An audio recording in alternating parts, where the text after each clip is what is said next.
साथियों, 5-4 पॉइंट हैं जो आज के संदर्भ में बहुत स्ट्रिक्ट हैं, उन पर चर्चा जरूर करनी चाहिए। इस पर मैं बात रखना चाहूंगा। नंबर 1 तो आज ओबीसी महासभा के तत्वाधान में ये प्रोग्राम हो रहा है। सबसे पहले तो एक बात मैं क्लियर करना चाहता हूं, उसको जांचा जाना चाहिए, देश के सामने स्पष्ट करना चाहिए। जो वाकई बैकवर्ड लोग हैं देश में, उनका अधिकार है, शरीर का भी कोई अंग खराब होता है, कमजोर होता है, उसका विशेष ध्यान रखना होता है, हम खुद रखते हैं। तो संविधान ये कहता है, इसमें किसी के खास आशीर्वाद की जरूरत नहीं, ये जरूरी चीज है।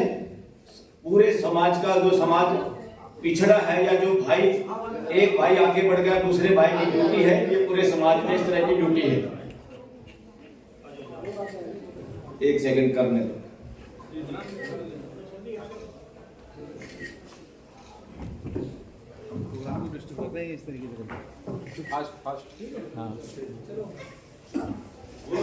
तो आज पूरे देश में कई ऐसी बातें हैं जो खुल के बोलने से लोग डर रहे हैं। सबसे ज्यादा है राइट टू एक्सप्रेशन। देश का राइट टू एक्सप्रेशन का मतलब है कोई भी आदमी कुछ भी बोले, दूसरे आराम से उसको सुने, अपना विरोध प्रकट कर सकते हैं, उसका जवाब दें शालीनता से। राइट टू एक्सप्रेशन, अगर आदमी जिंदा है उसको कह दें भाई चुप हो जाओ, बोलना नहीं है पूरे 1 महीने, एक दिन भी आपको अगर आपके मुंह में उंगली रखे तो हम सब असहज हो जाएंगे। राइट टू एक्सप्रेशन इतनी बड़ी चीज है। एक दूसरी चीज है जिसके चक्कर में इसको बंद करने की कोशिश होती है कि आस्था। आपने फलाने देवी देवता के बारे में ऐसा बोल दिया, आपने फलाने ऐसा बोल दिया। आस्था का मतलब क्या है? उसको कहते हैं संविधान में फेथ। सबको अपना फेथ मानने की का फंडामेंटल राइट है। पर फेथ होता क्या है? फेथ वो होता है जिसपे हम सही समझ के साथ ये विश्वास कर सके, हाँ ऐसा ही होता है। अगर उस बात को कोई लॉजिक तरीके से, साइंटिफिक तरीके से, एविडेंस के आधार पे नकारता है तो वहां पे आपका फेथ खत्म हो जाता, धराशायी हो जाता। कोई फेथ की ठेकेदारी नहीं किसी की पूरे देश में। ऐसे फेथ हमारे जूते की नोक पे। मैं क्लियर कहता हूं, देश के लोगों को मैं एज एन एडवोकेट के बताना चाहता हूं, किसी डोंग को फेथ ना माने और किसी डोंग को जब बढ़ावा मिल रहा हो तो उसका खुल कर विरोध करें। राइट टू एक्सप्रेशन में ये आता है, डोंग का विरोध करना ये संविधान कहता है, और हम सब चाहते हैं डोंग का विरोध देश में। दूसरा, जो असली पिछड़े हुए लोग हैं, ये रिजर्वेशन कह के ऐसा है जैसे कोई एहसान किया जाता है। ये रिजर्वेशन का असली शब्द आरक्षण नहीं है, ये नॉनसेंस मीनिंग इसका निकाला है। रिजर्वेशन का असली मतलब है भागीदारी। रिजर्वेशन में भागीदारी, व्यवस्था में भागीदारी। ये सरकारी नौकरी किसी के बाप की नहीं है, ये भागीदारी करने का तरीका है देश की व्यवस्था में। इसलिए अगर देश की व्यवस्था में सब लोगों की भागीदारी नहीं होती, हमने बहुत देख लिया इस देश में। अब तो थोड़े थोड़े हालात ठीक हुए, उससे पहले तो पर्टिकुलर कुछ खास वर्ग के ही लोग इस देश में अफसर थे, सारे सीएम थे, सारी तरह की पोस्टों पे वो लोग थे, और उसमें कैसे भाई भतीजावाद हुआ और लोगों को कैसे इग्नोर किया गया। लोगों को ऑफिसों में बैठने तक की जगह नहीं मिली, कुर्सियां खाली होती और जुबान पे ताले लगे होते, वो ये नहीं कह सकते थे कि बैठो, ये आपका ऑफिस है, मैं आपका नौकर हूं। ये माहौल बदलने की जरूरत है। इसलिए आरक्षण वारक्षण कुछ नहीं, ये भागीदारी है। लोकतंत्र में सबकी भागीदारी सुनिश्चित होती है। जहां लोकतंत्र में भागीदारी नहीं होती वो शासन होता है, जिसको हमने 47 से पहले जूते मार के भगा दिया था। कोई राजा नहीं, कोई शासन नहीं, लोकतंत्र है। और लोकतंत्र में कोई मालिक राष्ट्रपति नहीं, प्रधानमंत्री नहीं, ये नौकरियां हैं, पोस्ट हैं। और उन पोस्ट पे 5 साल में किसी को चुन के हम बिठा देते हैं, उसकी ड्यूटी संविधान के अनुरूप काम करने की है। इन नौकरों को संविधान के अनुरूप काम करना होता है, ये मालिक नहीं है। और आज मैं देख रहा हूं दिल्ली में 2 तरह के नजारे मुझे नजर आते हैं। एक, जहां भी पेट्रोल पंप पे देखता हूं वहां फोटो लगी है, इस देश की जो नौकरी है प्रधानमंत्री की, जो पोस्ट पे जो आदमी बैठा है उसी का फोटो है। यहां दिल्ली में बस देखता हूं तो डीटीसी की बस, उस पे एक आदमी जो मुख्यमंत्री है, पता नहीं कब तक रहेगा, उस आदमी की फोटो है। इसका मतलब क्या है? बस में सवारी बैठती है, चीफ मिनिस्टर बैठता है। पेट्रोल पंप पे पेट्रोल जनता डलवाती है, प्रधानमंत्री डलवाता है। अगर फोटो भी लगानी है किसी स्कीम के तहत, वहां जनता की लगे। इन प्रधानमंत्री और मुख्यमंत्री की फोटो लगने का मतलब अधिनायकवाद। हमारा जब से संविधान बना है अधिनायकवाद को जूते मारे हैं। सन 47 से पहले अधिनायकवाद होता था इस देश में, अब कोई अधिनायकवाद नहीं है। जो भी अधिनायकवाद की बात करेगा उसको जूते लगेंगे, और जो भी अधिनायकवाद के तहत ये जितने फोटो लगे हैं, इलेक्शन से पहले सब पे व्हाइट वॉश हो जानी चाहिए, वरना जनता व्हाइट वॉश कर देगी इन सब बोर्डों पे, चाहे किसी पीएम का है चाहे किसी सीएम का है। ये देश के पैसे का बर्बादी है। एक आदमी की शक्ल दिखाने के लिए रेलवे स्टेशन पर चले जाओ, ये चले जाओ। अरे भाई, प्रधानमंत्री हो या एमएलए हो या एमपी, देश में अगर सबसे बड़ा हम प्रतिनिधि हमारा कौन होता है? पार्लियामेंट में एमपी, विधानसभाओं में एमएलए, ये हमारे प्रतिनिधि हैं। वहां house of the leader of the house president, प्रधानमंत्री का पद मिल जाता है। विधानसभा में लीडर ऑफ हाउस को मुख्यमंत्री का पद मिल जाता है। और लीडर ऑफ हाउस कैसे चुने जा रहे हैं? हाउस में लीडर चुने जा रहे हैं या पर्ची के द्वारा चुने जा रहे हैं, पता ही नहीं होता कौन बनेगा। और सारे के सारे भेड़ बकरियों की तरह एमएलए या एमपी बैठे होते हैं, पर्ची सुना दी जाती है और हाँ हाथ खड़े हो जाते हैं, जैसे गुंगों के हाथ खड़े हो जाते हैं। तो हमारे एमएलए एमपी आजकल एक बहुत घटिया कानून एंटी डिफेक्शन के तहत बंधक है, गुलाम है, गुलामगिरी उनको भी पढ़नी चाहिए। मोदी को मुझे कोई एतराज नहीं अगर वो वाकई बैकवर्ड बिरादरी से आते हैं, मगर मेरा अपनी नॉलेज जहां तक है विश्वस्त सूत्रों से, मोदी उस समाज से आते हैं जिस समाज में आजादी से पहले भी और आम जो आज देश का बैकवर्ड समाज, उससे ज्यादा शिक्षा थी, उससे ज्यादा उनका व्यवहार था। ये सिर्फ और सिर्फ षड्यंत्र है आरएसएस का, किसी आदमी को कैसे ओबीसी की वोट लेके प्रधानमंत्री बनाना है। इस साजिश के तहत ही उनके समाज को ओबीसी कैटेगरी में डाला गया। वो तेली नहीं है, बार बार समाज का दिमाग खराब किया जा रहा है, जाके तसल्ली करो।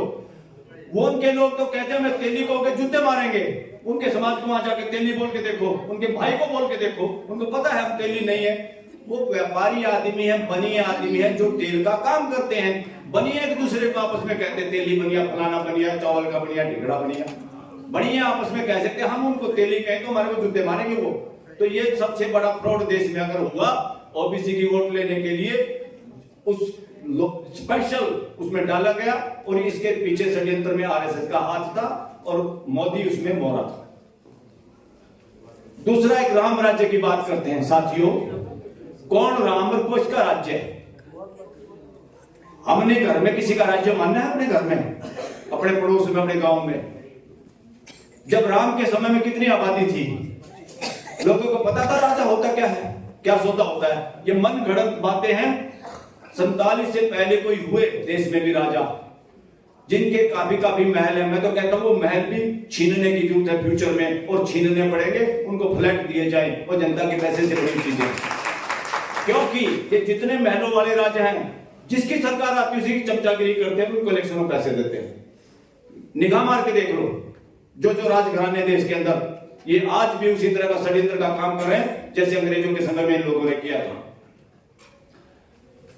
ना राम राज्य था, ना है, ना होगा। जनता का राज्य है। अगर कोई राम है तो 140 करोड़ देश के लोग हैं, लोगों की व्यवस्था होगी, लोगों की व्यवस्था के लिए ही संविधान है। कोई राम राज्य के लिए संविधान नहीं। राम राज्य की जो बात करता है समझो संविधान विरोधी है, उसका इलाज करने की जरूरत है। अब मैं प्राण प्रतिष्ठा पे आता हूं, इसका भी बहुत जिक्र चल रहा देश में। साथियों, इससे बड़ा कोई फ्रॉड नहीं हो सकता। एक हमारे कानून है, the drugs and magic remedies objectionable advertisement act 1954। इसमें इस तरह का ढोंग शामिल करने की जरूरत है जो धार्मिक मैनिकोमेंट को सांप्रदायिकता के नाम पे, मूर्तियों के नाम पे झांसे में डाल के कि यह करने से ऐसे हो जाएगा, इसकी पूजा करने से नौकरी लग जाएगी, इससे करने से प्रमोशन हो जाएगी। इसी कानून में ये फ्रॉड भी शामिल करने की जरूरत है कि गणेश को दूध पिलाने से ऐसे हो जाएगा और वो जेल में जाने चाहिए। ऐसे सारे लोग जो गणेश को दूध पिलाने की बात करते हैं या पत्थर में प्राण डालने की बात करते हैं, अनसाइंटिफिक। चैप्टर 4 संविधान का कहता है शिक्षा के जरिए देश के लोगों को पर्सन क्यों और कैसा पूछने के काबिल बनाना होगा, मगर ये उल्टा काम करे। इस साजिश में देश का प्रधानमंत्री भी शामिल है, संविधान विरोधी है, वो अपराधी है देश का। इस वक्त बिजली के तार में तो करंट आ भी जाता है, जो हम अपने घर में बिजली में यूज कर लेते हैं, पत्थर में तो भी नहीं आता। हमारे यहाँ तो, हमारे समाज में तो किसी ने पूछ लिया आप लोग क्या करते हो पत्थर का, आप क्या करते हो शिवलिंग का, बोले भारी सा पत्थर हो तो हम अपना झोटा बांध लेते हैं उसके साथ। उसका सदुपयोग जानते हैं हम शिवलिंग का भी सदुपयोग जानते हैं, उसका दुरुपयोग, उस पर दूध चढ़ा के उसके माथा टेक कर रगड़ने के, हमें पता है इससे कुछ होगा नहीं।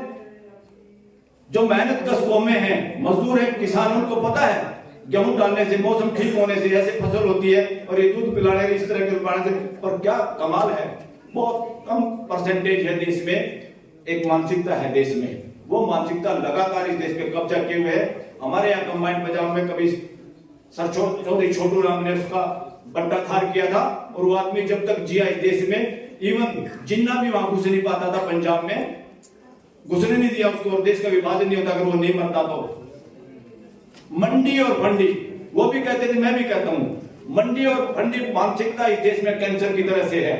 मंडी फंडी मानसिकता जो ढोंग के जरिए आजीविका कमाते हैं, और लगातार जिनके पास पैसा रहता, मरने में भी जीने में भी, गरीब से गरीब आदमी भी फंडी के जाल में फंसता है और अपने बर्बादी करता है, मानसिक गुलामी करता है। दूसरा है मंडी मानसिकता। मंडी मानसिकता क्या है? फंडी मानसिकता क्या है? राम मंदिर के चारों तरफ जो फंड हो रहा है, उसके चारों तरफ बहुत जमीन अखबार होगी, बहुत जमीनों के भाव बढ़ के वहां क्या होगा, कुछ व्यापारियों के बयान भी आप लोगों ने पढ़े होंगे, वो कहेंगे बहुत सारे 5 स्टार बनेंगे। यानी फंडी फंड करेगा और मंडी व्यापार जमाएगी, वहां जाएगा गरीब आदमी, चाहे निःशुल्क राशन वाला भी देश का जाएगा, वो भी 5-10 रुपए चढ़ाएगा, यानी और गरीब होने की गारंटी है ये। मंडी और फंडी मानसिकता से बाहर होना पड़ेगा। ये दोनों सगे भाई बहन है, फंडी और मंडी।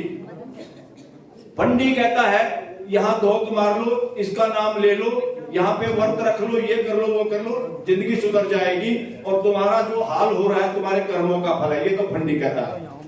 मंडी ये कहता है भाई जिसके पास पैसे से पैसा कमाता है, तुम्हारे पास कुछ है ही नहीं, तुम्हारे बुजुर्गों के पास कुछ नहीं था, तुम्हारे पास पैसा कहां से आएगा, हम तो शुरू से पैसे वाले हैं, इसलिए पैसा हमारे पास रहेगा।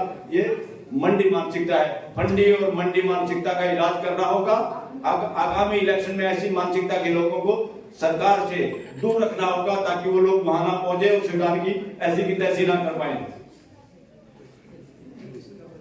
साथियों, समझ जाओ कि शासन चल रहा है या लोकतंत्र चल रहा है। लोकतंत्र का मतलब है व्यवस्था, और शासन का मतलब है धक्काशाही, राजा की तरह। पुलिस की वजह से, जब पुलिस ज्यादा काम करती है, ईडी इनकम टैक्स ज्यादा काम करता है, संगीन के साए में नेता लोग रहते हैं, या जब भी कोई ईवीएम हटाओ की बात करता है उनको पुलिस से पकड़वा दिया जाता है, या किसी गरीब की बेटी या कोई प्रोफेसर दिल्ली में हटाया जाता है, रितु जैसी प्रोफेसर, वहां पर धारा 44 लगा दी जाती है। इसका मतलब है संगीन के साए में शासन पनपते हैं, और संवाद से ही लोकतंत्र चलते हैं। व्यवस्था सिर्फ संवाद से चलती है। होना ये चाहिए था, जिन प्रोफेसर का जो धरने में बैठे हैं, वाइस चांसलर को वहां खुद जाना चाहिए, जब माथा रगड़ने, बेटा बोलो क्या बात है, क्या आपके साथ अन्याय हुआ, हम आपकी क्या मदद कर सकते हैं। ये है लोकतंत्र। मगर वहां बात करने के बजाय को पकड़ा जा रहा है, इधर उधर थाने में ले जाके छोड़ दिया जाता है, धारा 44 लगा दी जाती है, और वकीलों पे भी शक हो गया। जो वकील फुटपाथ पे चले सुप्रीम कोर्ट के लिए, उसको भी पुलिस बहका के इधर उधर छोड़ने का काम करती है। एक और साथियों, अब इस फैसला आप करिए, ये संविधान के हिसाब से देश चल रहा है या कोई लोगों का गलती से हमने कब्जा करवा दिया है। देश का प्रधानमंत्री कैसा हो, जब मणिपुर की बहन बेटियां नंगी करके घुमाई जाएं, उस पे बोले या चुप रहे? आप बताओ, बोले या चुप रहे?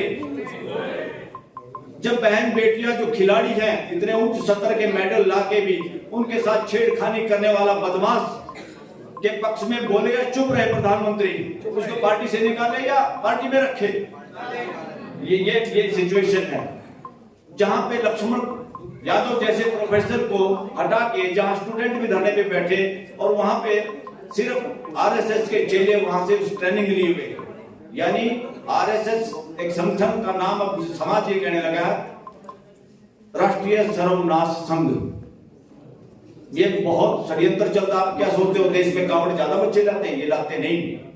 इसके लिए नागपुर में मीटिंग होती है, कावड़ में कौन कौन सेठ, किस पूंजीपति का पैसा लगाया जाएगा, पैसा कहां से कहां आएगा, कहां केले, फ्रूट और तंबू लगाए जाएंगे फ्री फोकट में, ताकि इस भेड़ बकरियों को लाके उसी लाइन में चलाया जाए और अपना मानसिक गुलाम बनाया जाए। ये सारे षड्यंत्र, जितने धार्मिक यात्राएं चल रही है, नूह में धार्मिक यात्रा चली थी, वो भी यात्रा बाद में याद आई, नहीं उसकी भी नई ब्याह सगाई होनी थी, कोई नई यात्रा की।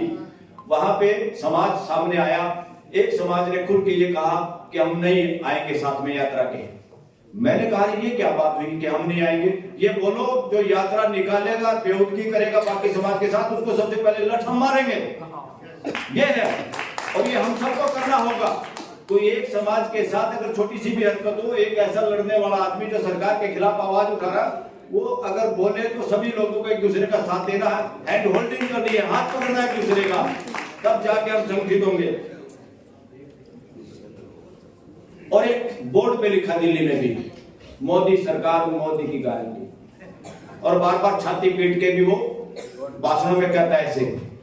साथियों, भारतीय कॉन्स्टिट्यूशन में किसी के बाप की सरकार नहीं है, ना मोदी की है, ना XYZ की है। ये देश की जनता की सरकार है, इसका नाम है भारत सरकार। वो जितने बोर्ड लगे हुए हैं, या तो सरकार खुद मिटा दे, नहीं तो ब्लैक उस पे काली पोती जाएगी। क्योंकि काली पोतनी पड़ेगी, क्योंकि संविधान विरोधी काम है। जो भी संविधान विरोधी स्लोगन होगा, कोई काम करेगा, हम उसका विरोध करेंगे, और ये हमारा सबका राइट है, ड्यूटी है, ये काम करना पड़ेगा खुद को।